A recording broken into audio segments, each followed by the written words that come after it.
The wind came first, a low moan across the high plains of Wyoming that promised a fury the land knew all too well. It was a sound that stripped the warmth from a man's bones long before the cold ever touched his skin.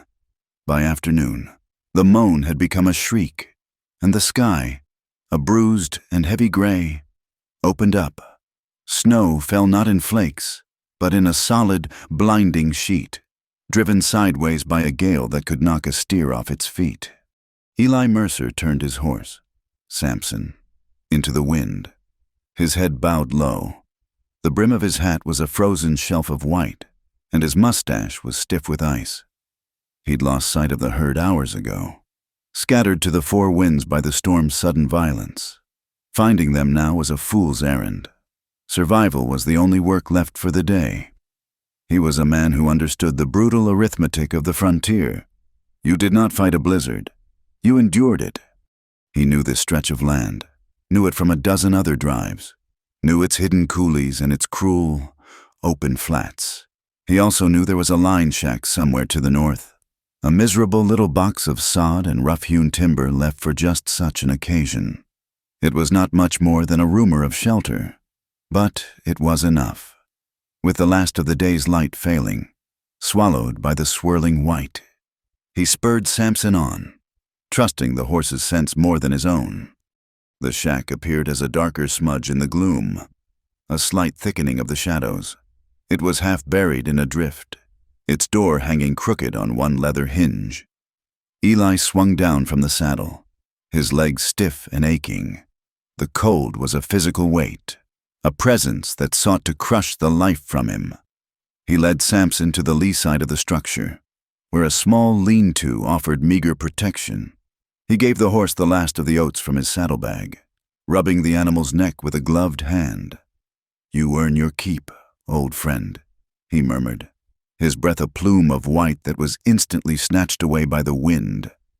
He pushed his shoulder against the shack's door, and it groaned open with the sound of splintering wood.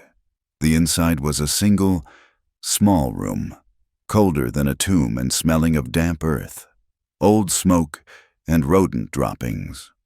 A broken-down bunk was shoved against one wall, and a stone hearth stood cold on the other. It was nothing, but it was everything. Eli dropped his saddlebags and rifle by the door, his movements slow and deliberate. Conserving what little warmth he had left, he pulled off his gloves and blew on his numb fingers, his eyes adjusting to the deep twilight within. It was then that he saw it, a lump in the corner, huddled under a filthy, torn blanket. He froze. His first thought was a wolf or a coyote, desperate enough to seek human shelter. But the shape was wrong. Too still.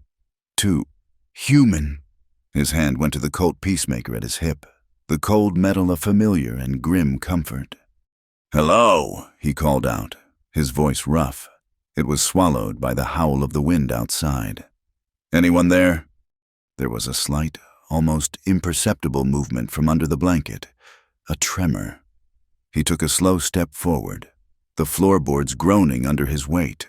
He could see the faint outline of a body now, small and curled into itself. He knelt, keeping his distance, his eyes straining in the dim light. "I mean you no harm," he said, his voice softer now. "Just looking for shelter from the storm." The blanket shifted again. A hand, thin and pale and streaked with dirt, emerged from the edge and then quickly retreated, as if startled by the air. It was a woman's hand. Eli's posture relaxed slightly, but a new kind of tension took its place. A woman, alone, out here, in this storm. Something was terribly wrong. He backed away slowly and went to his saddlebags. He pulled out a piece of dried venison and his canteen. He set them on the floor, a few feet from the huddled form. "There's food and water here, if you need it," he said. He did not press further. He turned his back on her, a deliberate gesture of trust, and set about building a fire. He used the kindling he carried in an oilskin pouch and a few splintered boards he broke off the bunk.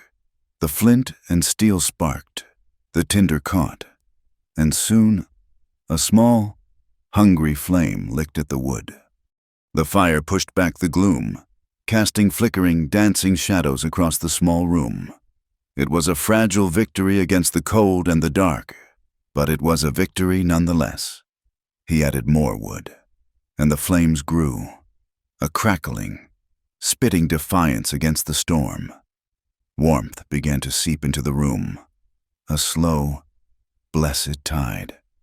He glanced over his shoulder. The woman had not moved. He took off his heavy sheepskin coat, the one that had kept him from freezing to death on the trail, and walked carefully toward her. He laid it gently over the torn blanket. "This will help," he said. A sound came from beneath the layers, a tiny, sharp intake of breath. When he moved, she flinched, a violent, full-body shudder that spoke of a fear deeper than the cold. He saw her bare feet peeking from under the blanket's edge. They were raw, blue with cold, and crisscrossed with cuts. "I won't touch you," he said, his voice low and steady. "I swear it on my life." He retreated to the far side of the fire, putting its comforting light between them. He sat on the hard-packed dirt floor, his back against the rough wall, and chewed on his own piece of jerky, the familiar taste doing little to ease the knot in his stomach. He watched her, not with curiosity, but with a grim, heavy-hearted patience. He had seen the look of a spooked animal 1,000 times, but this was different. This was the look of a soul that had been hunted. Hours passed. The storm raged on, its voice a constant, mournful cry. The fire crackled. The woman did not move. Eli did not sleep. He kept the fire fed, the small shack an island of fragile warmth in an ocean of white. He was a man accustomed to solitude, to the long, quiet hours of the night watch. But this silence was heavier, filled with an unspoken pain that made the small room feel crowded. Sometime in the deepest part of the night, when the world was nothing but the sound of the wind and the hiss of the fire, she moved. She stirred in her sleep, a low whimper escaping her lips. The blanket, weighted down by his coat, slipped. Eli started to look away. It felt like a violation, a trespass on what little privacy she had left. But he could not. The firelight fell upon her, and for a moment he saw what the darkness had hidden. Her body was a canvas of cruelty. Bruises, purple and yellowed, marred her skin. There were cuts, some scabbed over, others still raw, and there were scars, older and whiter, that told a longer story of suffering. Dried blood was matted in her hair, a dark stain against its pale color. He saw the sharp, jutting angle of her ribs, the hollows in her cheeks. She was starving, naked and starving and beaten. A cold, hard anger settled in Eli's chest. It was an old, familiar feeling, an anger he had carried since the day he'd found his wife. Sarah, in their burned-out homestead, her life taken for the price of a few dollars, and a horse. It was the same righteous fury that had consumed him when he'd cut his own brother down from a cottonwood tree, lynched by a mob for the crime of giving shelter to an Apache family. The West was full of monsters, and he had met too many of them. He gently pulled the blanket back over her shoulder, his touch as light as a falling feather. She did not stir. He looked at her face, truly looked at it for the first time. Even with the bruises and the gauntness, he could see she had been beautiful.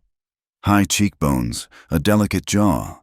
There was a familiarity to her features, a ghost of a face he'd seen on a poster in Cheyenne. The memory solidified. Clara Monroe, the daughter of old Angus Monroe, a rancher who'd been found hanged on his own gate a month back.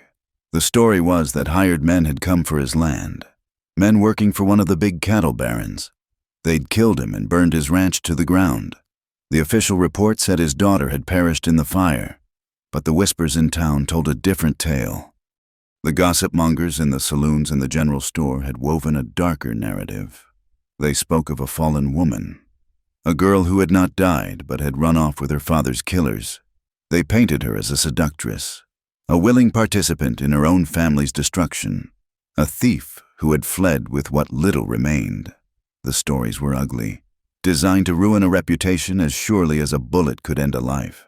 Society could be as brutal as any outlaw, its judgment a final, unforgiving verdict. Eli looked at the broken woman sleeping by his fire and felt nothing but contempt for those whispers. This was not a fallen woman. This was a survivor.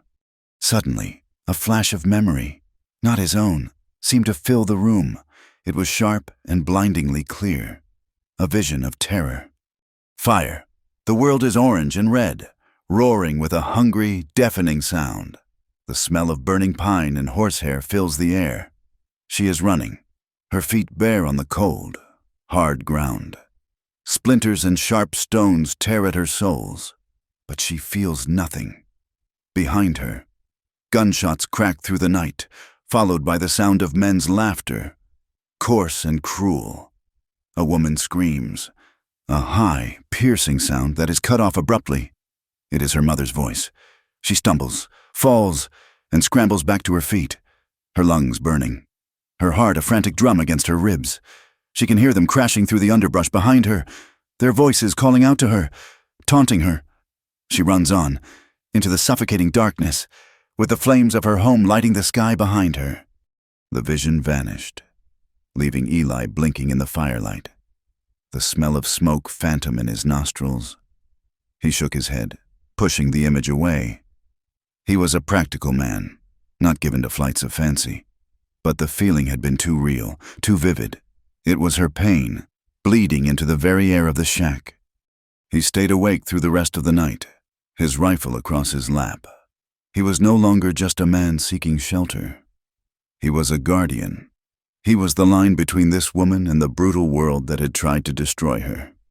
The first hint of dawn was a subtle lessening of the dark, a shift from black to a deep, bruised purple. The wind had died down to a weary sigh. The storm had broken. He must have drifted off for a moment, his head nodding against the wall, because the sound that woke him was a gasp of pure terror. His eyes snapped open. Clara was awake. She was sitting up, clutching the blanket to her chest, her eyes wide and wild with fear. They were fixed on him, seeing not a man, but a monster. She scrambled backward, crab walking away from him until her back hit the far wall. She was trapped.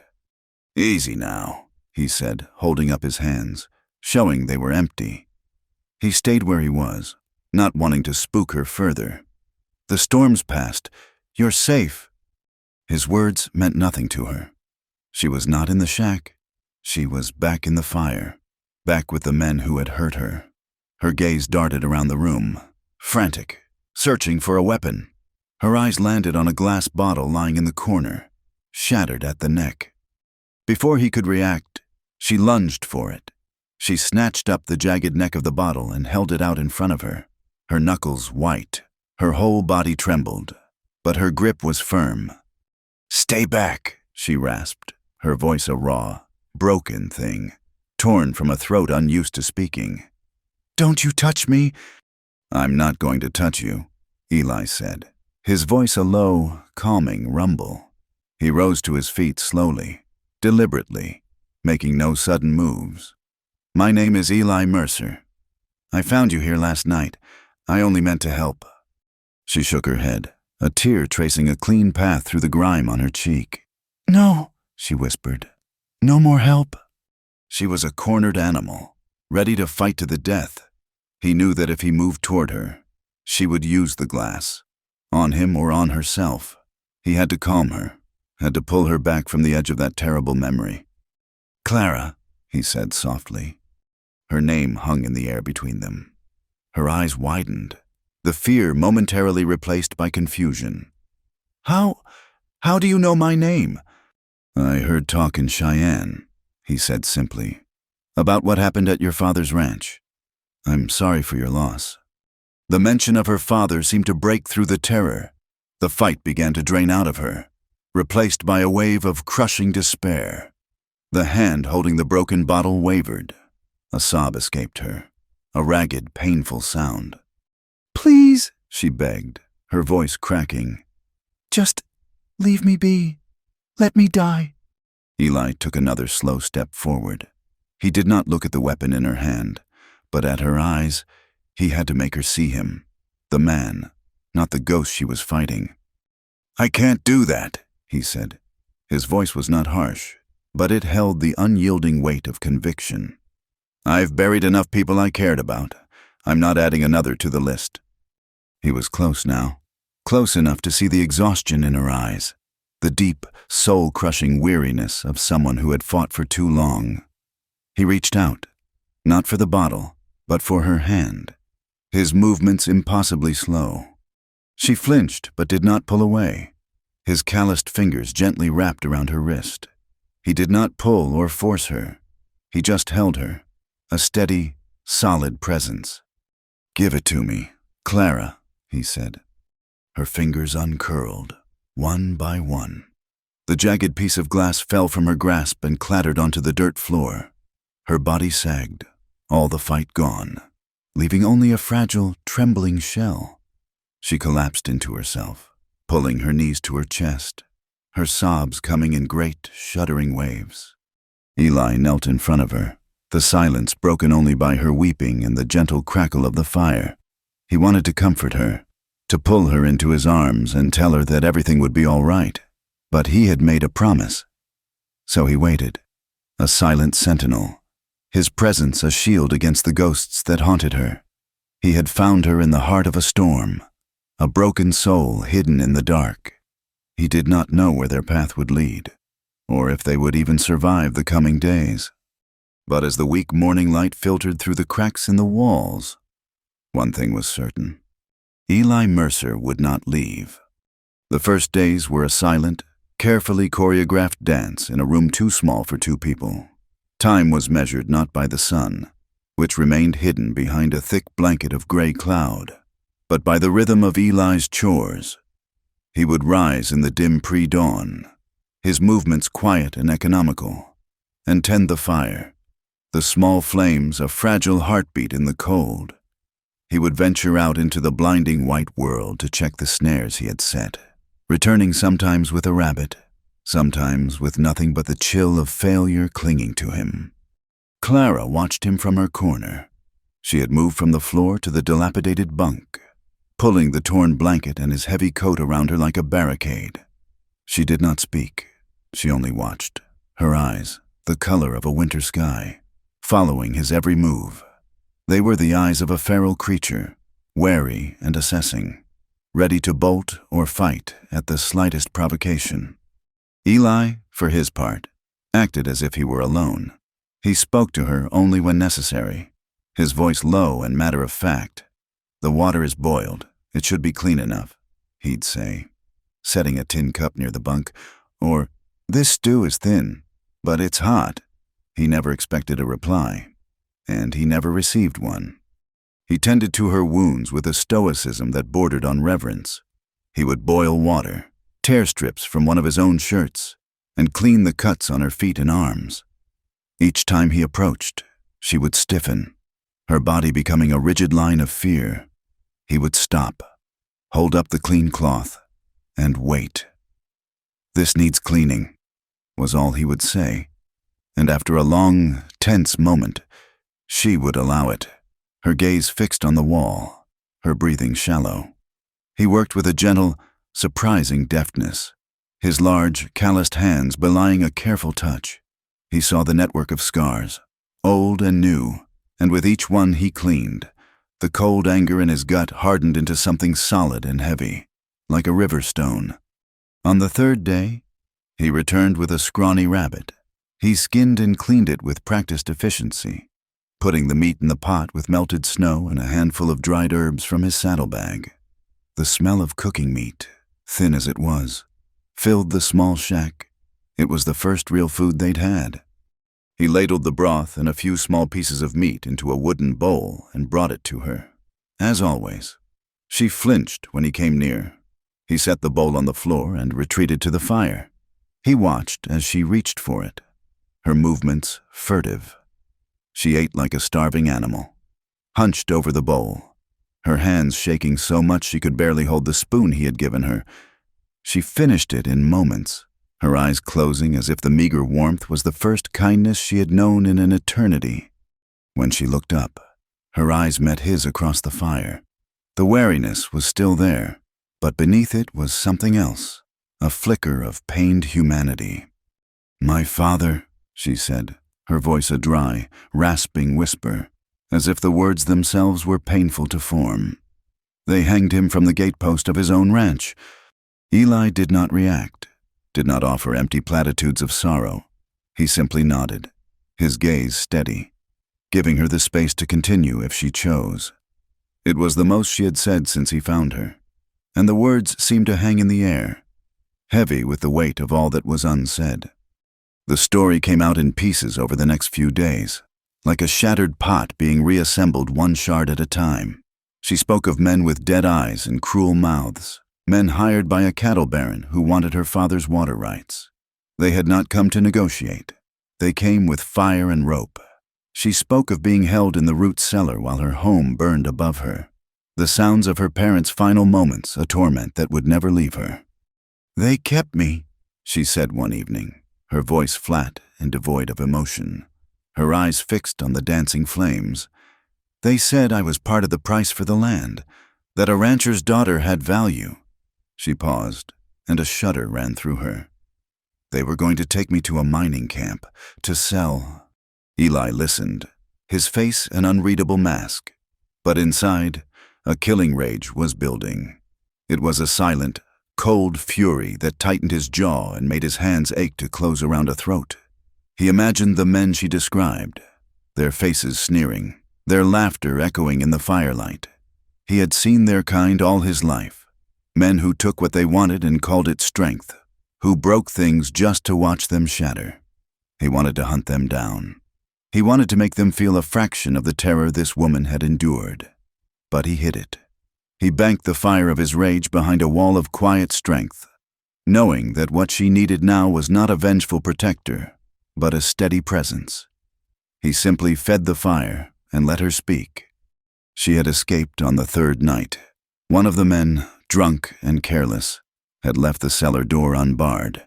She had run, with nothing but the thin shift she wore, into the unforgiving wilderness. She had run until her feet were raw and bleeding, until her lungs burned, until she could not remember a time when she was not running. She had stumbled upon the shack by sheer, dumb luck, crawling inside to die, and had instead found him. After a long silence, when the last of her story had been told, she looked at him, her eyes searching his face. "Why?" she asked, the single word encompassing 100 questions. "Why did you not leave me? Why do you feed me? Why are you being kind?" Eli looked away from her and into the fire, the orange light reflecting in his eyes. He thought of Sarah, of her laughter and the way she'd tied a ribbon in her hair. He thought of finding her, of the emptiness of the world that followed. He thought of his brother, William, a good man who believed in a justice that did not exist in this land.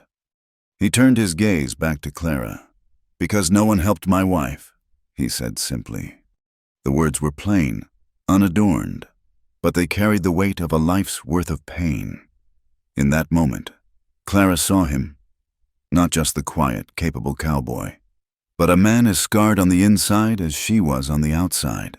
A fragile, unspoken understanding passed between them, a recognition of shared loss. Just as the world outside began to thaw, it froze again. A second blizzard, more ferocious than the first, swept down from the mountains. The wind howled like a banshee, and the snow piled up in great impassable drifts against the shack's door. They were trapped, truly and utterly trapped. The shack, which had been a temporary refuge, now became their entire world. The close quarters pressed in on them, amplifying every sound, every movement. The air grew thick with a tension that was no longer born of fear, but of a raw, restrained intimacy. He was intensely aware of her, of the scent of wood smoke and faint herbs that clung to her, of the rhythm of her breathing in the quiet of the night. He taught her how to sharpen his skinning knife on a smooth stone, how to mend the tears in his shirt with a needle and thread from his kit. She learned quickly. Her hands, though still thin, becoming steady. They fell into a domestic rhythm born of necessity. Two solitary people creating a fragile, shared space in the heart of the storm. One night, the storm outside reached a fever pitch, rattling the very bones of the small shack. The terror of the world outside seemed to find its way inside, creeping into Clara's dreams. She cried out in her sleep, a muffled, whimpering sound. Then it became a scream. It was a sound of pure, undiluted horror, a sound that ripped Eli from the thin edge of sleep.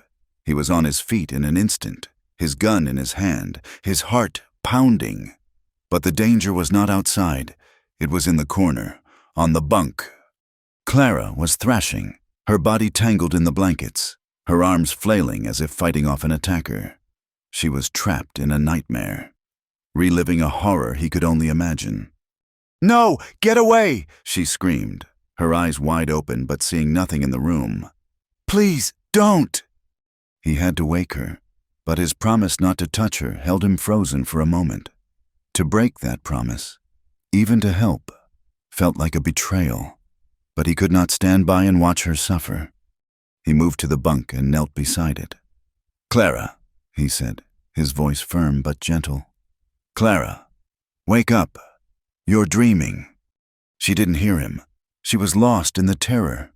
He reached out and placed his hands on her shoulders, holding her steady. Her skin was cold and clammy. She fought against his grip, her strength surprising. "Clara, it's Eli. You're safe. Wake up now." He repeated the words like a mantra, his voice a low, steady anchor in the storm of her fear. Slowly, recognition began to dawn in her eyes. The nightmare faded, replaced by the flickering firelight of the shack. Her body went limp, the fight draining out of her. She looked at his hands on her shoulders, then up at his face, and then she broke. A sob tore from her throat, a sound of such profound anguish that it seemed to shake the small room. She curled into herself, and he, without thinking, pulled her into his arms. He held her as she shook, her body racked with violent tremors, her tears soaking the front of his shirt. He held her not as a man holds a woman, but as one holds a frightened child, his embrace protective, solid, and completely devoid of desire. He just held on, a human shield against the memories that haunted her. After a long time, the sobs subsided into ragged, shuddering breaths. She lay limp in his arms, exhausted. "I feel so dirty," she whispered, her voice so quiet he could barely hear it over the wind. So ruined, like something they used up and threw away. Eli's grip tightened for a fraction of a second. He pulled back just enough to look down at her, his expression grim in the firelight. "Don't you ever say that," he said, his voice low and fierce. "What was done to you was their crime, not yours. Their filth, not yours. They don't get to decide what you're worth. No one does." He looked into her tear-filled eyes, wanting her to understand, to believe him. The air between them was charged, a mix of raw vulnerability and a fierce, tender protectiveness. The emotional tension was a palpable thing, a current that flowed between them. Without conscious thought, he lowered his head and pressed his lips gently to her forehead. It was not a kiss of passion, but of benediction. It was a gesture of profound respect, an acknowledgement of her pain and her survival. It was the first act of simple, human kindness Clara had received in months, and it felt more intimate, more healing, than any embrace she had ever known. A single tear rolled down her temple and into her hair. He released her slowly and helped her lie back down, pulling the blanket and his coat up to her chin. He did not return to his spot by the wall. The space on the bunk was small, but he lay down on the edge, his back to her, a warm, solid presence separating her from the cold of the room. They slept that way, side by side, fully clothed. Not touching, but close enough to share warmth, close enough to no longer feel entirely alone. Miles away, in the town of Cheyenne, The world Eli and Clara had hidden from was stirring. In the smoky haze of the Black Boot Saloon, a man named Jedediah Kane, the cattle baron's foreman, nailed a piece of paper to a rough-hewn post. He was a man with a cruel smile and eyes as cold as a snake's. He stepped back to admire his work. It was a bounty notice. It offered $100, a fortune to most men in the territory, for the capture of Clara Monroe. The charges listed below her crudely drawn likeness were thieving and seduction. The notice claimed she had conspired with outlaws to murder her own father, stolen his savings, and fled. It was a lie, a vicious, calculated fiction designed to poison any well of sympathy, to turn every man in the territory into a hunter. It was designed to silence her, one way or another, before her truth could ever see the light of day. The bounty was a death sentence, wrapped in the guise of justice. The storm broke as suddenly as it had arrived, leaving behind a world scoured clean and dazzlingly white. The sun was a stranger in the sky, its light so bright against the snow it hurt the eyes. The air was sharp and clean as glass, and a profound silence settled over the land, broken only by the drip of melting snow from the shack's dilapidated roof. It was a brittle piece, beautiful and treacherous. Eli stood on a small rise above the shack, his hand shielding his eyes as he scanned the horizon. The snow revealed everything, every track, every movement, and what he saw in the far distance made the cold air in his lungs feel like ice. 3 riders, dark figures moving slowly against the endless white, picking their way from the direction of Cheyenne. They were too far to be identified, but they were not cowboys searching for stray cattle. They rode with the slow, patient purpose of hunters. He returned to the shack, his face grim. Clara was by the fire, mending a tear in his spare shirt with small, precise stitches. She had taken to the simple chore with a fierce concentration, as if reclaiming a small piece of normalcy could hold the chaos of her memories at bay. She looked up as he entered, and the fragile peace on her face vanished when she saw his expression. "They're coming," he said, the words stripped of any preamble. "Riders, 3 of them." She put the shirt down, her hands folding in her lap. She did not look frightened, merely resigned, her face a pale, still mask. "You have to go," she said, her voice quiet but firm. "Take your horse. You can be gone before they ever see you. Tell them you found the shack empty." Eli shook his head, checking the action on his rifle. "They'll track Sampson's prints. They'll know someone was here. Then ride hard. You can outrun them. This isn't your fight. Eli," her eyes pleaded with him, a desperate sincerity in their depths. "I won't be the reason another good man dies. I have seen enough of that." He stopped what he was doing and looked at her. Truly looked at her. In the past week, some of the gauntness had left her face. The bruises were fading from purple to a sickly yellow-green. She was still painfully thin, a ghost of the woman she once was. But a flicker of the spirit that had kept her alive in the wilderness was returning. And right now, that spirit was trying to sacrifice itself for him. "It's too late for that," he said, his voice low. "It became my fight the moment I found you. This isn't a choice anymore." He refused to argue further. He gathered their meager supplies, his movements swift and decisive. He gave her a pair of trousers and a wool shirt from his saddlebag. They were ridiculously large on her, but they were warm. He cut strips from a blanket to wrap around her worn boots for extra protection against the snow. She dressed without a word, her earlier defiance replaced by a somber obedience. They left the shack, the small refuge that had been their entire world, and stepped out into the blinding snow. He saddled Sampson, then lifted Clara onto the horse's back before swinging up behind her. She was light as a child in his arms. He wrapped one arm around her waist to hold her steady, her back pressed against his chest. He could feel the slight, constant tremor that ran through her body. "Where are we going?" she asked, her voice small against the vast, silent landscape. "A place I know," he said, turning Sampson not east toward the hunters, but west, toward the jagged, snow-capped teeth of the Laramie Mountains. A canyon. It's hard to find if you don't know it's there. I've used it before. They rode for hours, the steady rhythm of the horse's gait the only movement in a frozen world. The journey was grueling. The sun on the snow was relentless, and the cold seeped into their bones. They shared the last of the jerky and drank from his canteen, the water tasting of cold metal. But in the forced proximity, a different kind of warmth began to grow. Surrounded by a dangerous and empty world, they had only each other. To keep their minds from the cold and the fear of the men who followed, they began to talk. The stories came slowly at first, fragments offered into the quiet between them. She spoke of her father, of his kindness, and his stubborn refusal to be bullied by the cattle barons. She described the ranch, the smell of the stables in the morning, the feel of a newborn calf's rough tongue on her hand. Simple things, a life that now seemed like a dream. Eli, in turn, found himself speaking of things he had not given voice to in years.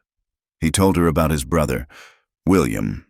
"He wasn't like me," Eli said, his gaze fixed on the mountains ahead. "He was a gentle man, read books, believed in a different kind of justice than what you find at the end of a rope. He and his wife, they took in an Apache family whose boy was sick, just trying to be decent. The folks in town, they didn't see it that way." He fell silent, the memory a palpable weight. Clara waited, not pushing, her stillness an invitation. "A mob dragged him out of his own house," Eli continued, his voice flat, scrubbed of all emotion. "They called my brother an Indian lover. They lynched him from a cottonwood tree on the edge of his own property. I was the one who cut him down." Clara reached back and placed her small, gloved hand on his arm, her touch a silent acknowledgement of a pain too deep for words. In that moment, she understood the source of his quiet strength, the well of his fierce, protective nature. It was forged in the fires of a loss as profound as her own. His confession seemed to unlock something in her. As the sun began to dip toward the horizon, painting the snow in shades of pink and orange, she began to speak of what had happened to her after the fire. She did not use graphic words. She did not have to. The horror was in the spaces between them. She spoke of the cold stone floor of the root cellar, of the darkness that went on for days. She spoke of the feeling of being an object, a piece of property to be bartered and sold. She spoke of the loss of her own name, of being called only girl by the men who held her captive. She spoke of their casual cruelty, of the way they looked at her, their eyes stripping away not just her clothes, but her very humanity. It was a story told in whispers, a confession of shame and terror, and with every word, Eli felt a piece of his own heart break. His hand tightened on the reins, the leather creaking under the strain, the old killing rage a bitter taste in his mouth. They found the entrance to the canyon just as the last of the light failed. It was a narrow slit in a sheer rock face, almost invisible until you were upon it. Inside, the world changed. The wind died, and the air grew warmer. The canyon floor was a strip of green, a hidden world sheltered from the harsh winter. A small stream, fed by a geothermal spring, gurgled through the rocks, its water steaming in the cold air. As they rode deeper, a sound, small and unexpected, broke the quiet. Clara was laughing. Eli turned to look at her. He had nearly slipped on an icy rock while dismounting, catching himself with a clumsy stumble.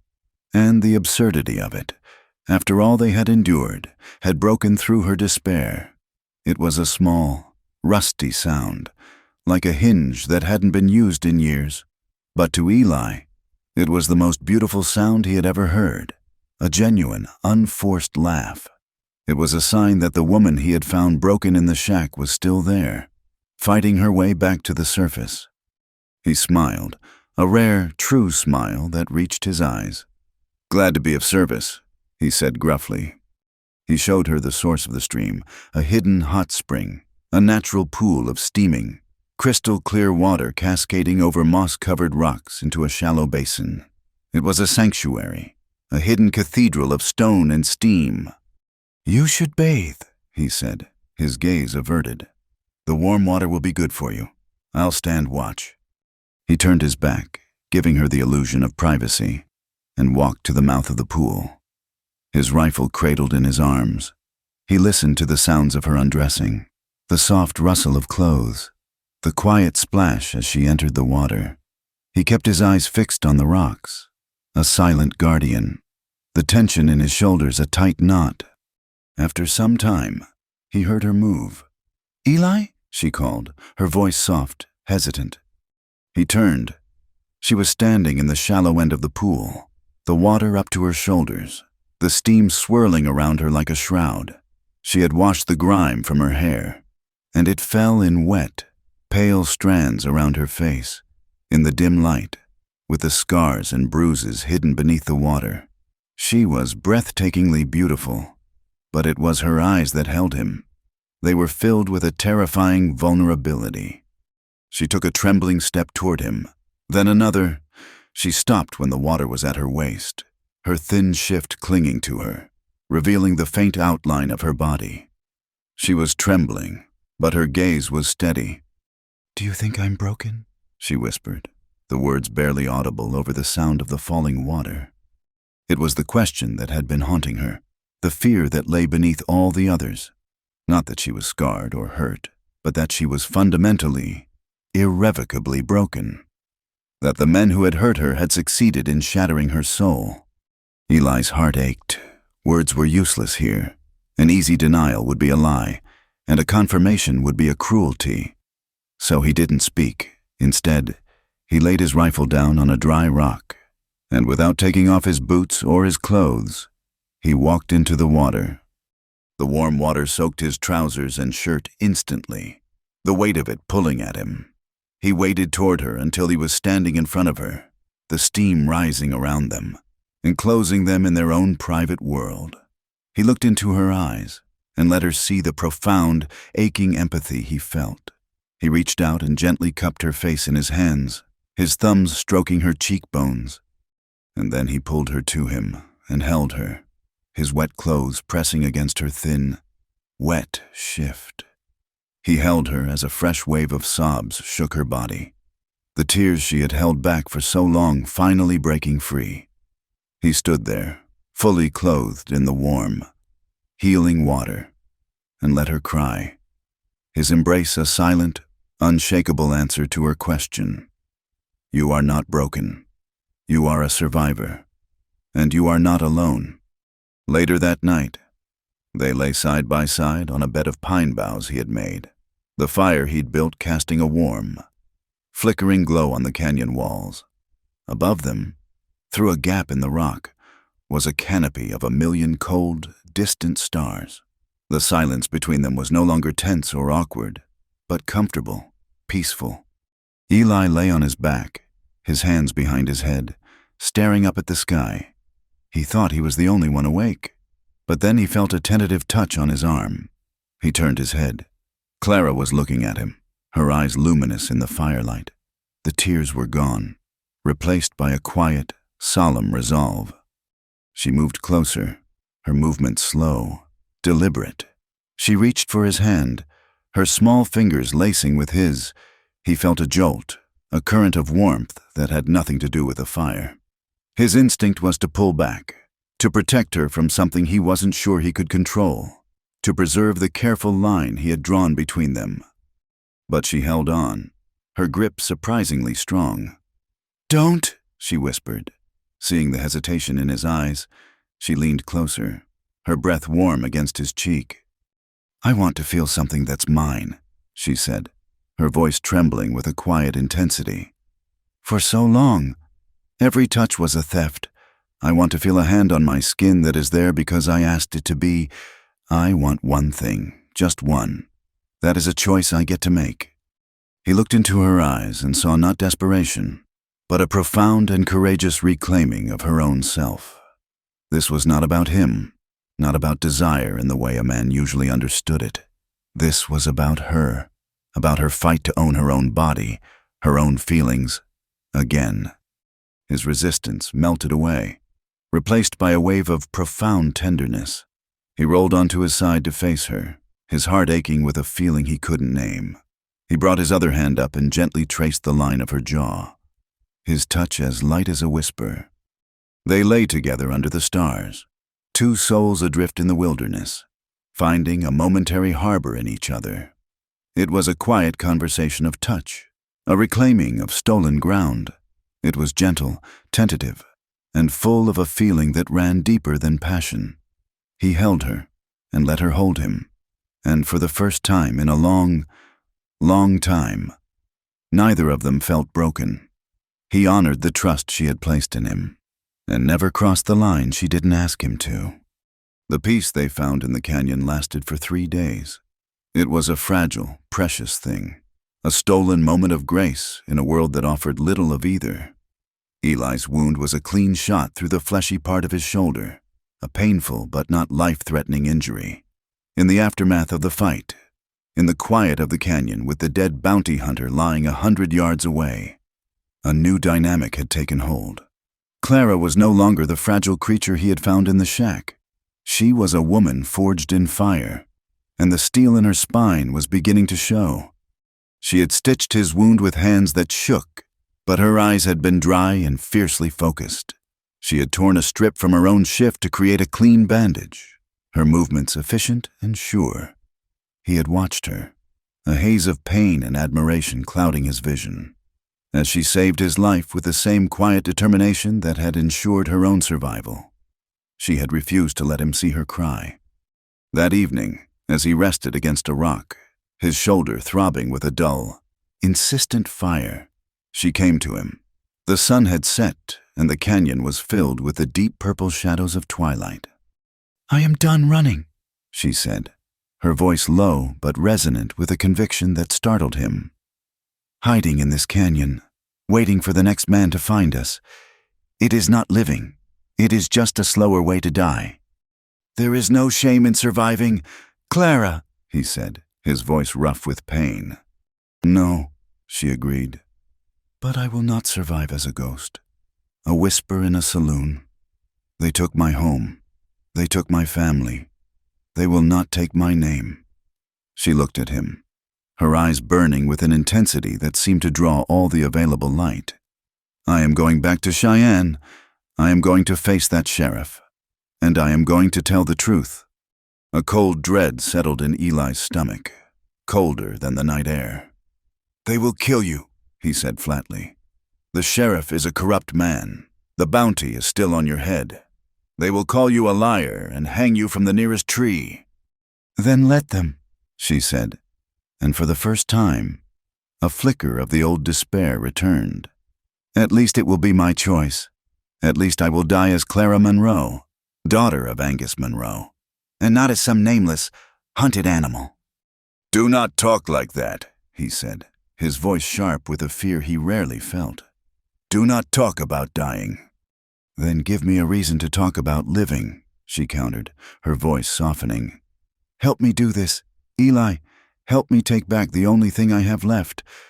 He looked at her, at the fierce resolve in her eyes, at the strength that she had clawed back from the edge of oblivion. He had found a victim in that shack, but a warrior was sitting before him now. To deny her this would be to deny her the very humanity he had fought to protect. He saw the grim, unavoidable logic in her decision. They could not hide forever. The fight had to be met head-on. He gave a slow, pained nod. "We ride at dawn." The journey back was a mirror image of their flight. Eli, weakened by his wound and feverish, now relied on her. He rode behind her on Samson, his good arm wrapped around her waist, his head often resting against her back. She was his anchor, her small, straight frame the only thing holding him upright. She guided the horse, her senses sharp, her gaze constantly sweeping the horizon. She found them water and shared her meager rations, her hands tending to his needs as he had once tended to hers. They were two halves of a whole, each providing the strength the other lacked. They arrived in Cheyenne in the late afternoon. The town was a muddy, bustling hub of noise and activity. Men in dusty hats stared as they rode down the main street, their eyes lingering on Clara. The whispers started immediately, a low, sibilant hiss that followed them like a trail of snakes. They were the whispers she had fled, the ugly, false stories that had been woven to destroy her. But this time, she did not flinch.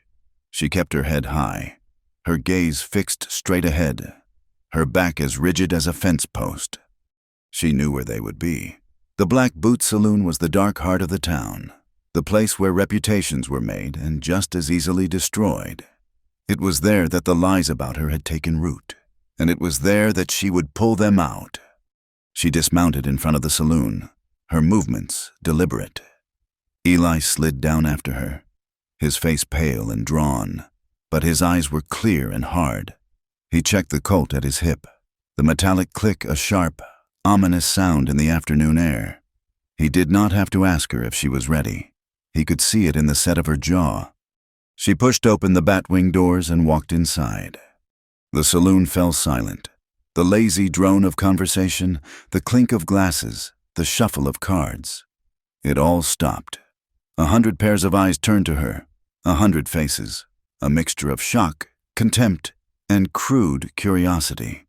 The air grew thick and heavy, smelling of stale beer, sweat, and sawdust.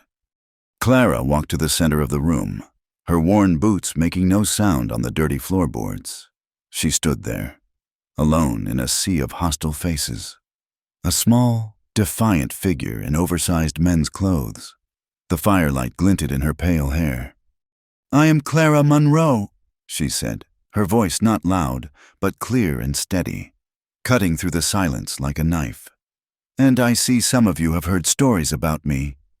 A man at the bar, large and bearded, let out a coarse laugh. "Heard you're $100 woman, girly, though you ain't much to look at now."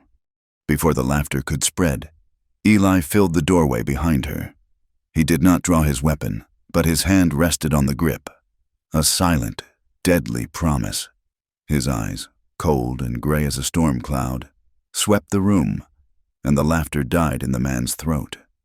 Eli's gaze came to rest on one man sitting at a table in the back, a man with a silver star pinned to his vest, Sheriff Bartholomew Thorne. Thorne was a portly man with a florid face and small, cunning eyes. He rose slowly, a smug, self-satisfied smile playing on his lips. Well, look what the cat dragged in. You've got a lot of nerve showing your face here. Monroe, there is a warrant for your arrest." "For what crime?" Clara challenged, her voice ringing with indignation. "For surviving the men you sent to murder my family?" "Now that is a wild accusation," Thorne boomed, playing to the crowd. "Everyone knows you ran off with those men, that you helped them rob your own father." "You are a liar," Clara said simply, the words a stark condemnation. Eli took a slow step forward, his presence shifting the balance of power in the room. "She is telling the truth. Sheriff," he said, his voice a low growl, "and I reckon you know it. I found one of the men who put that bounty on her head, a bounty hunter. He said he got his notice right here in this saloon, from a man matching your description." This was a lie, but a well-aimed one. Thorne's smile faltered. "Bounty hunters say a lot of things. This woman is a known thief and seductress." "Is that so?" Eli said, taking another step. "Then why did you tell the territorial marshal that her body was found in the fire? Why file a false report if you believed she was a wanted fugitive?" The sheriff's face began to purple. The crowd murmured, their eyes shifting from the sheriff to Eli. A seed of doubt planted. Thorne had overplayed his hand. He had wanted Clara dead and gone, but had also wanted to profit from the bounty. Two stories that could not exist at the same time. I was misinformed at the time," Thorne stammered, his bluster failing him. "The report was later corrected." "Was it?" Eli pressed, his voice like iron. "Or did you just get greedy? Did you help Jedediah Kane and his men kill Angus Monroe for his land, cover it up by saying his daughter died, and then try to make sure she stayed dead by putting a price on her head when she escaped?" Cornered. Thorne's fear turned to rage. That is slander. You have no proof. You and this fallen woman can say whatever you please, but it means nothing. A jury in this territory would laugh you out of court. Her word against mine." He smirked, regaining his confidence. "It is her word against a man of the law. Without another witness, you have got nothing." He had said the fatal words. He leaned back, triumphant, certain of his victory. The law was on his side. A heavy, disappointed silence fell over the room. The sheriff was right. It was a hopeless cause. And then, from the corner of the room, a chair scraped against the floor. A young deputy, a boy of no more than 20 with a pale, freckled face, stood up. His name was Thomas Reed, and he had been a deputy for less than 6 months. He had been a part of the posse that had gone to the Monroe Ranch after the fire, and the things he had seen, the lies he had been told to repeat, had been eating him alive. He looked at Clara, at her defiant, lonely stand, and a shame so profound it made him sick rose in his throat. "He's lying," the deputy said, his voice shaking but carrying across the silent room. Sheriff Thorne spun around, his face a mask of fury. "Reed, you sit down and shut your mouth!" But the boy did not sit. He took a hesitant step forward, his eyes fixed on Clara. "I was there," he said, his voice gaining strength. "At the ranch, the sheriff told us not to look too close. He said it was an outlaw raid, but I saw the tracks. They weren't Apache tracks, like he claimed. They were shod horses. And—" he took a deep, shuddering breath. "And I found a woman's locket in the dirt near the barn. He told me to bury it. He said it would complicate things." He pulled a small, silver object from his pocket. It was tarnished and dented, but recognizable. A locket with the initial M engraved on the front. He held it out. "I think this belongs to you, ma'am." Clara stared at the locket, her mother's locket, and her composure finally broke. A single tear traced a path down her cheek. The saloon erupted. Thorne, his face ashen, reached for his gun, but Eli was faster. The black barrel of the Colt was leveled at the sheriff's chest before his hand had even cleared the holster. "I would not," Eli said, his voice deadly calm. The fight was over. The lie was broken. Clara Monroe was no longer a fugitive. She was a survivor, and her truth had finally been heard. But as the initial shock wore off, the atmosphere in the saloon shifted again. The men looked at her not with the open hostility of before, but with a new kind of judgment. They looked at her with pity, with suspicion, with the grim, unspoken knowledge of what she must have endured while she was a captive. She was cleared of the crime, but she was not cleansed of the experience. In their eyes, she was still tainted, a ruined woman, a walking, talking reminder of a terrible story they would rather forget. The whispers began again, different this time, softer, more insidious. Eli saw the change. He saw the way the men looked at her, the way the women who had gathered at the door pulled their skirts aside as if she carried a disease. He holstered his gun and walked to her side. The townsfolk parted before him. He stood in front of her, ignoring the stares, ignoring the whispers. He gently took her hand, his warm, strong fingers closing around hers. It was a simple gesture, but in the crowded, silent room, it was a public declaration. She is with me. Her fight is my fight. Her honor is my honor. He looked down at her, and she met his gaze, her eyes full of a gratitude that needed no words. Together, hand in hand, they turned and walked out of the saloon, leaving the judgment and the whispers behind them, stepping back out into the harsh, unforgiving light of the street, no longer hunted, but not yet free. The law had absolved Clara Monroe, but the town of Cheyenne had not. Justice was a piece of paper, a sheriff stripped of his badge and a young deputy's testimony. Forgiveness, she learned, was a far more elusive currency. She was no longer a fugitive, but she had become something else, something just as isolating, a spectacle, a story. the ruined woman of the Monroe Ranch. When she walked down the street to the general store, a necessary journey for supplies, the town reacted as if a ghost had passed among them. Conversations would halt. Freezing in mid-sentence, women would pull their children closer, their faces tight with a mixture of pity and revulsion. Men would watch her, some with a crude curiosity in their eyes, others with a kind of fearful respect. But none of them looked at her as they had before. She was no longer just a woman. She was a cautionary tale. Her trauma, a public commodity to be whispered about over sewing circles and poker games. Eli saw it all. He stood by her side, a silent, unwavering presence, his gaze a warning to any man who stared too long or muttered too loud. But he could not protect her from the averted eyes, from the doors that quietly closed as she approached, from the profound, soul-crushing loneliness of being an outcast in her own world. He saw the toll it took on her. He saw the way the light in her eyes, which had begun to burn so brightly in the canyon, would dim each time they came to town.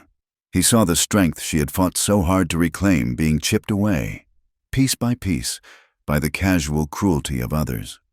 One evening, they sat by the fire in the small room he had rented at the boarding house. It was a clean, anonymous space, but it felt like a cage, outside. The sounds of the town, a piano from a distant saloon, the rumble of a passing wagon, were a constant reminder of the world that would not let her in. "This is no life for you," he said, breaking the long silence. He had been turning the thought over in his mind for days, the idea a smooth, polished stone of possibility. "This town, it has a long memory for the wrong things." She did not look up from the cup of tea she was holding, its warmth a small comfort against the chill that had nothing to do with the temperature. "I have nowhere else to go. Eli." "That is not true," he said, his voice earnest. He leaned forward, his elbows on his knees. "I have been thinking. I have a little money saved, enough for a fresh start. We could go north, to Montana. I hear there is good land up there, open country where a person's past does not follow them so easily. We could find a piece of ground, build a small cabin, a new place, a new life." He laid the offer before her like a gift. It was an escape, a promise of anonymity, a chance to be reborn as two new people in a land that did not know their scars. For a moment, a flicker of longing crossed her face. The thought of it was a balm, a cool hand on a fevered brow. To walk down a street and be no one, to be met with indifference instead of judgment, it was a powerful lure. But then she looked at him, and he saw the flicker die, replaced by the familiar, stubborn fire he had come to know so well. "And what would we be running from?" she asked, her voice quiet but firm. "The truth? Or what they have made of it?" She set her cup down, her hands steady. "They burned my home, Eli. They murdered my parents. They tried to erase my name, to turn me into something ugly so they could justify what they did. If I run now, I am letting them win. I am agreeing with them. I am saying that I am the one who should be ashamed." She stood up and walked to the small, grimy window, looking out at the dark street. "My father poured his life into that land. He bled for it. He died for it. It is all I have left of him, of them. It is more than just dirt and grass. It is my home, and I will not be driven from it." She turned back to face him, her decision a tangible presence in the small room. "I am not going to Montana. I am going back to the ranch. I am going to rebuild." Eli looked at her, at the unwavering resolve in her eyes, and he felt a surge of something so fierce and profound it almost took his breath away. It was not love, not in the simple way he had once understood it. It was a deep, powerful admiration, a respect that went to the bone. He had offered her an easy path, and she had chosen the hardest one imaginable. He had offered her escape, and she had chosen to stand and fight. "All right," he said, his voice rough with an emotion he could not name. "Then I guess we have work to do." The Monroe Ranch was a graveyard of memories. The house was a blackened skeleton, its chimney alone. defiant finger pointing at the sky. The barn was a heap of charred timbers. Fences were torn down, the fields fallow and scarred. It was a place of profound desolation, a testament to the violence that had been visited upon it. Any other person would have seen only ruin, but Clara, standing on the hill overlooking the valley that had been her entire world, saw something else. She saw the way the creek still wound through the cottonwoods. She saw the green shoots of new grass pushing up through the scorched earth. She saw the bones of a place that was strong, a place that could be healed. They started the next day. They lived in the part of the barn that had survived the fire, a small, sheltered corner that they patched up with salvaged lumber. It was a rough, primitive existence, but it was their own, and they worked. From sunup to sundown, they poured their sweat and their sorrow into the land. Eli, his shoulder still healing but his strength returning, taught her how to mend fences, how to stretch the wire taut and staple it to the posts. He showed her how to use a saw, a hammer, an axe. He worked with a relentless, steady pace, his silence a comforting rhythm against the backdrop of their labor. Clara, in turn, worked with a ferocity that often left him breathless. She wore a pair of his old trousers and a sturdy shirt, her pale hair tied back in a practical knot. She cleared debris, her hands, once soft and accustomed to embroidery needles, now wielding a shovel and a pry bar. She developed a strength she never knew she possessed, a resilience born of grief and defiance. The blisters on her hands broke, bled, and hardened into calluses, each one a mark of her reclamation. She was no longer a rancher's daughter. She was a rancher. In the long, grueling days, they forged a new kind of intimacy. It was an intimacy born not of soft words and gentle touches, but of shared struggle. They learned each other's rhythms without speaking. She knew just when he would need a drink of water, handing him the canteen before he had to ask. He knew when her arms grew weary and would take the heavier tool from her hands without a word, a silent, shared understanding passing between them. In the evenings, they would sit by the fire, exhausted and sore, and the silence would be different. It was a comfortable, earned silence. The quiet of two people who had spent the day in perfect, unspoken partnership. Sometimes, they would talk. She would tell him stories of her childhood on the ranch, and he would tell her of his life as a cowboy, of the vast, lonely beauty of the open range. They grew closer, emotionally and physically. A casual touch of hands as they passed a tool, a shoulder brushing against another as they worked side by side on a fence line. Each small contact was a spark in the quiet landscape of their lives. A deep, undeniable affection was growing between them, a bond forged in fire and trauma and now tempered by shared labor. But both were afraid to call it love. Love was a fragile word, a word for a kinder world than the one they knew. Their connection was something wilder, stronger, something that had grown in the harshest of soils. It needed no name. One night, a cool autumn wind whispered through the gaps in the barn walls. A fire crackled in the stone hearth they had built, casting long, dancing shadows. Eli sat on his bedroll, cleaning his rifle, the familiar, methodical motions a comfort. He was lost in thought when he felt her presence. He looked up. Clara was standing in the open doorway of the small room they had built for her within the barn. She was wrapped in one of his oversized wool shirts, the rough fabric a stark contrast to the soft firelight that flickered across her skin. The shirt fell to her knees, and he could see the faint outline of her legs, the pale scars that crisscrossed her skin. Her hair was down, a clean, pale curtain around her shoulders. She looked beautiful and fragile and incredibly strong. All at once, his first instinct, born of a deep, protective respect, was to look away, to grant her the privacy the world had tried to strip from her. His gaze started to drop to the rifle in his hands. "Don't look away," she said. Her voice was a soft command, a plea and a challenge all in one. It stopped him cold. He raised his eyes to meet hers. She stood there, bathed in the firelight, her gaze steady and unwavering. It was a moment of terrifying vulnerability, an offering of absolute trust. She was not hiding her scars, not hiding the history written on her skin. She was asking him to see her, all of her, not as the ruined woman of the town's whispers, but as Clara, just Clara. And he didn't. He held her gaze, and in that long, silent moment, something profound and irrevocable passed between them. He set the rifle aside and stood up, his movements slow, deliberate. He walked to her, his heart hammering against his ribs, a feeling of reverence washing over him. He stopped in front of her, close enough to feel the warmth radiating from her skin. He raised a hand, his calloused fingers gently touching her cheek. She leaned into his touch, her eyes fluttering closed for a second. When she opened them again, they were shining with a light that had nothing to do with the fire. This was not a moment of desperation, of two lonely people seeking comfort in the dark. This was not about need or solace.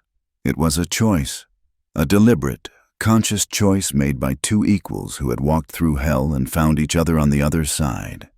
It was a claiming. He lowered his head and kissed her, and the kiss was not like the chaste, comforting press of his lips on her forehead in the line shack. This was a kiss of profound, heart-stopping tenderness, a kiss that spoke of all the unspoken words, of all the shared pain and shared hope. They came together not in a rush of passion, but in a slow, reverent exploration. It was a quiet, sacred act, a reclaiming of intimacy on their own terms. It was a healing, a mending of things that had been broken, a quiet, powerful declaration that they were whole, that they were alive, and that they belonged to no one but themselves and each other. Afterward, as they lay tangled together in his bedroll, the fire burning down to glowing embers, she wept. They were not the ragged, terrified sobs he had heard in the line shack.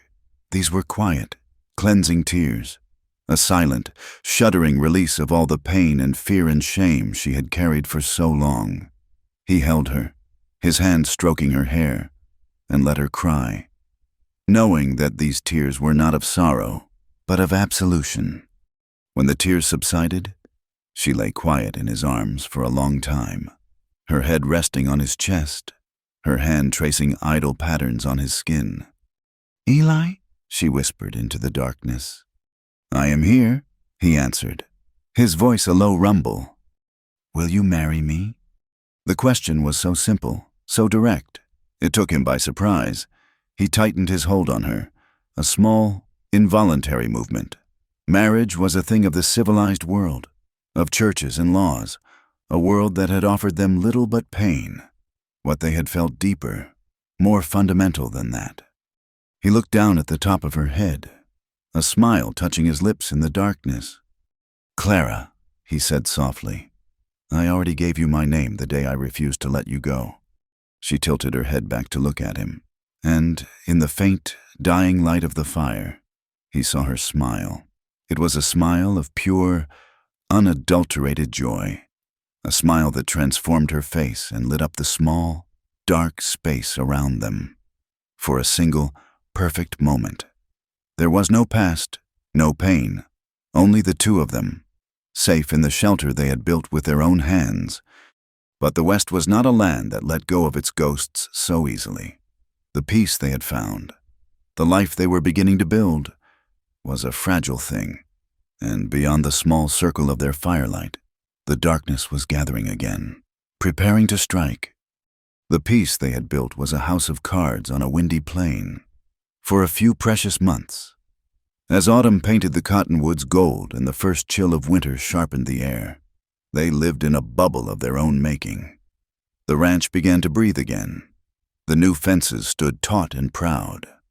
The small herd of cattle Eli had purchased grazed peacefully in the valley, and the frame of a new, modest house began to rise from the ashes of the old one. They worked, they ate, they slept, and in the quiet moments, they learned the geography of each other's souls. It was a life, a real and solid thing they had built with their own hands. But the shadows of the past were long, and they were drawing closer. The first sign was a dead steer, its throat cut, left by the creek. A week later, a section of their newly built fence was torn down, the wires deliberately snipped. They were small things, acts of vandalism that could have been dismissed as random malice.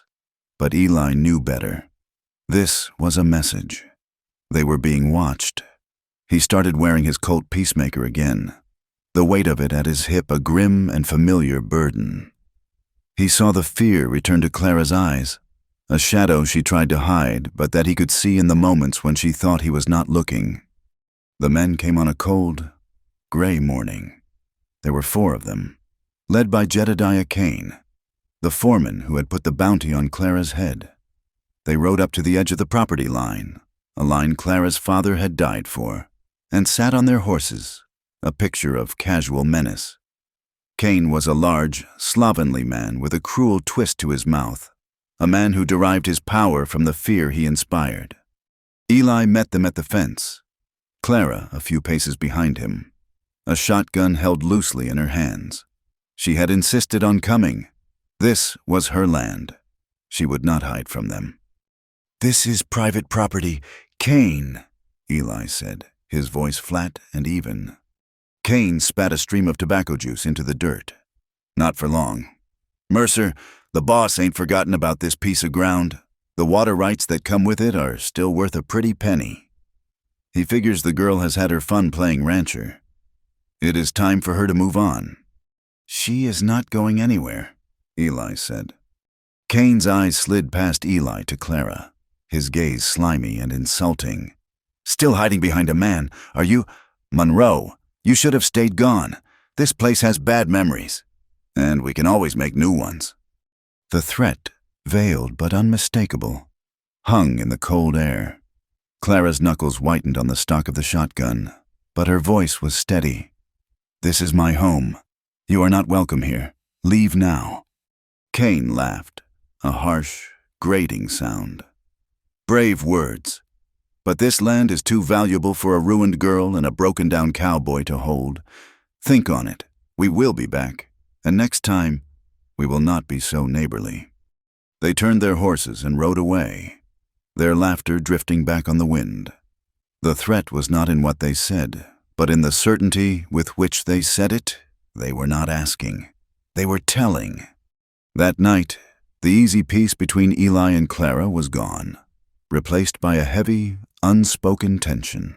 They both knew a final confrontation was coming. The law in this part of the territory was a flimsy thing, easily bought and sold. The new sheriff in Cheyenne was a good man, but he was one man against a powerful cattle baron's private army. This would not be settled with paperwork. It would be settled with blood. Eli lay awake long after Clara had fallen into a restless sleep. He listened to the sound of her breathing, a soft, rhythmic counterpoint to the howl of the wind outside. He looked at her face in the moonlight, at the lines of worry that even sleep could not erase. He had brought her back from the brink, had watched her rebuild herself from the inside out. He had found a reason to live in her courage, in her refusal to be broken. And he would not be the man who led the wolves to her door.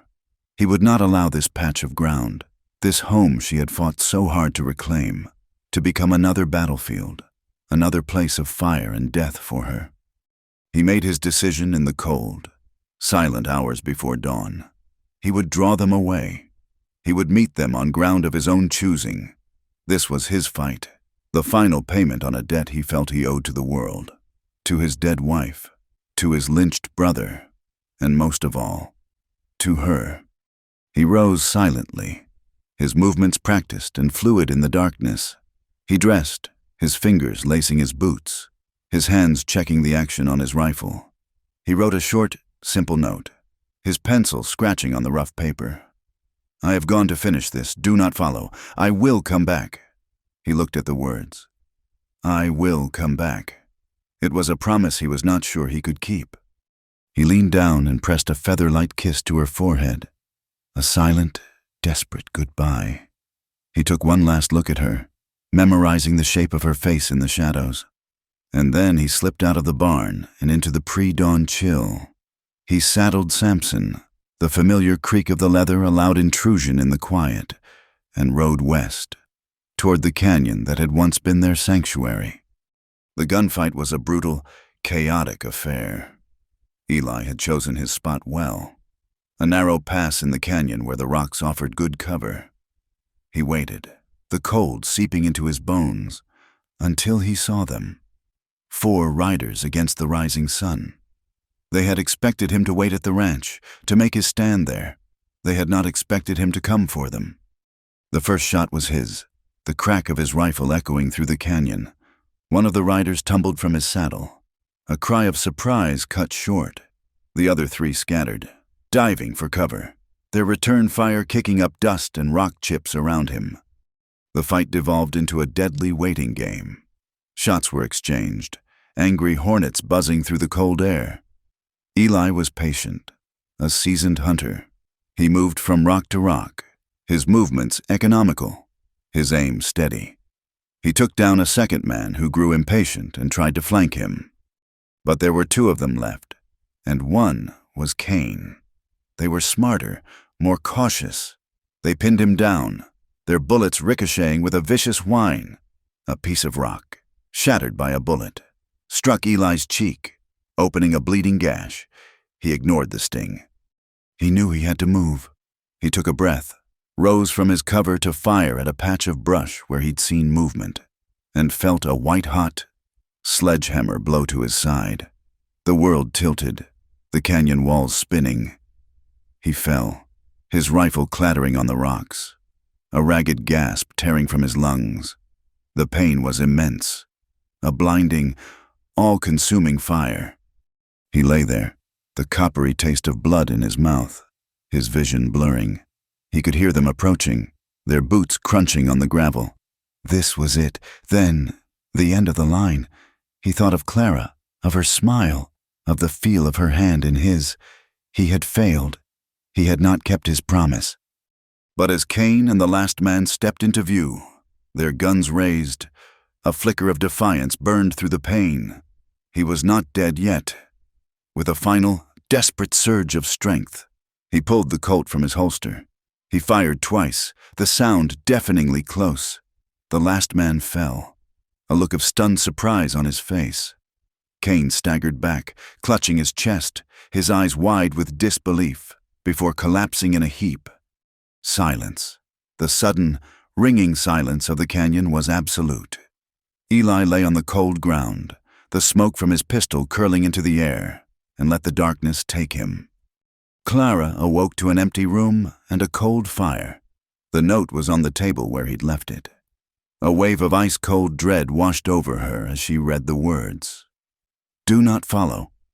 It was a command she had no intention of obeying. She had lost everyone she had ever loved to the violence of this land. She would not lose him. She would not sit and wait while his life bled out into the dirt somewhere. She ran, not bothering to saddle a horse, her feet flying over the cold ground. She followed Samson's tracks, her heart a frantic, panicked drum against her ribs. She refused to let the thought of his death enter her mind. She would not allow it. She would drag him back from the gates of hell herself if she had to.